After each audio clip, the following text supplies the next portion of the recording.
Is having an MS diagnosis better than not having an MS diagnosis? That was a question someone asked me on a live, and that is like such a good question. But my honest answer, yes and no. My knee-jerk answer used to be yes, of course.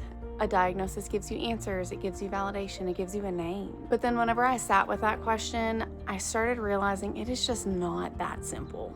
Before my diagnosis, I still had symptoms, I was still struggling, but I also still had hope. Hope that whatever was going on, we would figure it out, someone can fix it, and everything would go back to normal. So when MS got a name, that hope disappeared overnight. I felt doomed, hopeless. And honestly, it took me months for the disease to fully register. It took me 4 months for it to finally set in that I'm gonna have this forever. I said in a video journal before that I felt like I was in a doorway at that time. I felt like I had one foot in my past self and then the next foot in my future self with MS. And now I realized I'm always gonna be in the doorway. The doorway is the present. I was the same person walking into that appointment as I was when I walked out of that appointment. MS did not change me. It just gave a name to something about me. Before I got diagnosed, I had days where I had more drive, I had less fear, but that's because I didn't understand what this disease really meant.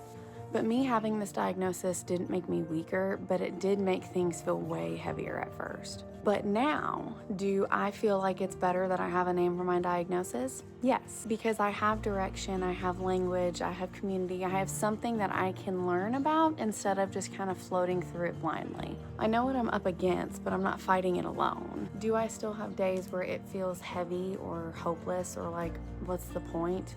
Absolutely. But something I've learned is that MS doesn't get to define my being.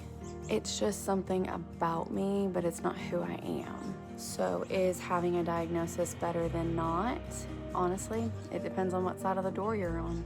As always, if you have MS or you love somebody that has MS, drop a heart in the comments and then share. What is the answer for you? Is it better to have a diagnosis or not?